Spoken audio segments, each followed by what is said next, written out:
চলতে চলতে যেমন ক্ষয় হয়, যে কোনো জিনিসের একটা ক্ষয় বলতেই আছে, সেটা মানুষ বলেন, গাড়ি বলেন, নারী বলেন, যে কোনো কিছুতে। অর্থাৎ এই জাহাজটারও ক্ষয় হয়েছে, অর্থাৎ এটা মেরামত করার জন্য এখানে আসছে।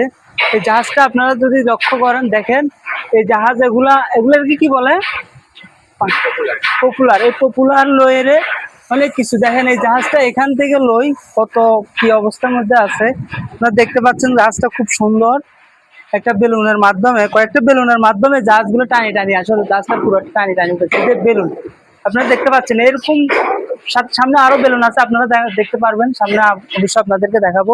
এদিক দিয়ে আসেন, এদিক দিয়ে আসেন। এই যে বেলুনটা গুলো দেখেন, বেলুনের মাধ্যমে জাহাজটা উঠেছে। এই জাহাজের নাম হচ্ছে যে এমডি আরিশ আহমেদ। এমডি আরিশ আহমেদ। কয়টা বেলুন, একটা, দুইটা, তিনটা, চারটা, পাঁচটা, ছয়টা, সাতটা বেলুনের মাধ্যমে আসলে জাহাজটা উঠানো হয়েছে। জাহাজটাতে এখানে উঠানোর একটাই কারণ, সেটা হচ্ছে জাহাজটাকে আপনার মনে করেন ভিতরে কিছু মেরামত করতে হবে, রং করতে হবে। দেখেন চলতে চলতে পানির ভিতরে এই ঘাস হয়ে গেছে, দেখছেন ঘাস উঠে গেছে। ক্যামেরাটা একটু জুম করেন, দিকে একটু দেখান। এই যে দেখেন ঘাস হয়ে গেছে, আসলে নিচের বডিও অনেকগুলা জং ধরে গেছে। সেজন্য অবশ্যই এটাকে উঠানো হয়েছে। এখান থেকে মনে করেন এই জংগুলা সারাইয়া অনেক রিপেয়ারিং করে আবার নতুন করে এই জাহাজটাকে আবার সাগরে দেওয়া হবে ইনশাল্লাহ। আপনারা দেখতে পাচ্ছেন জাহাজটা লম্বা কতটুকু এটা জানেন আপনি? এই জাহাজটা 175 ফিটের লম্বা। এই জাহাজটা লম্বাতে 175 ফিট। হ্যাঁ, এটা তো কতটুকু মাল বহন করে?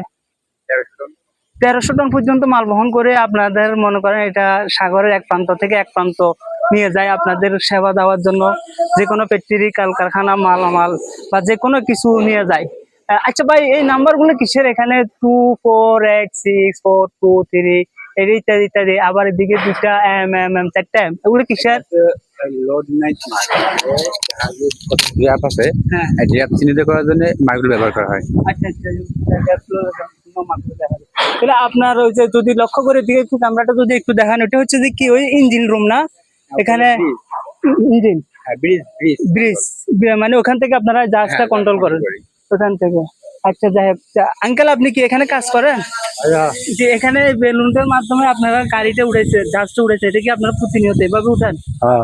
ও আচ্ছা, দেখতে পাচ্ছেন আসলে একটা আঙ্কেল উনিও কাজ করছে এখানে থেকে, জাহাজটা এখানে উঠেছে। আপনারা একটু সামনের দিকে যদি আসি, একটু ফলো করি। আচ্ছা, এই দিক থেকে আসলে যাওয়ার জায়গা নাই। আর যাই হোক, এই জাহাজটা যিনি ড্রাইভ করেন ওনার সাথে আমরা একটু কথা বলতে চাই। আচ্ছা যাই, উনি কথা বলতে চাচ্ছে না, পেজটা সামনে আসতে যাচ্ছে না, উনি পেজ ছাড়া কথা বলবেন। আচ্ছা, জাহাজটা তো আপনি ড্রাইভ করেন? জি জি। এই জাহাজটা যে আপনি ড্রাইভ করেন, এই জাহাজটার মধ্যে আপনার এখন যে উঠাইছেন এখানে ভালো মন্দ বা কি আসবে সেগুলো যদি একটু বলতেন আমার দর্শকের উদ্দেশ্যে। জি, আসসালামু আলাইকুম, আমি মোহাম্মদ শহীদুল ইসলাম মাস্টার।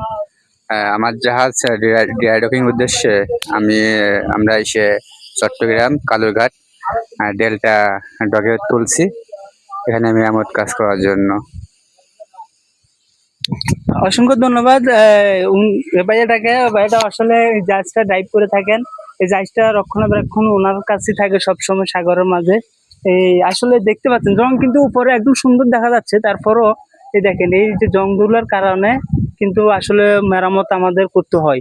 যে কোনো কিছুর মেরামতের প্রয়োজন হয়, সময় যখন গড়িয়ে আসবে যে কোনো কিছুর মেরামতের প্রয়োজন হয়, মেরামত করতে হয়। যাই হোক, এই মেরামত করার জন্য এই জাহাজটা এখানে উঠেছে। আসলে বাস্তবে অনেকে দেখেন জাহাজ সাগরে চলে, আসলে এগুলো মেরামত যে করতে হয়, কিভাবে জাহাজটা মেরামত করার জন্য উঠাই, সেই দৃশ্যটা আজকে আপনাদের মাঝে উঠাই আমি শেয়ার করলাম। ওকে, আসসালামু আলাইকুম।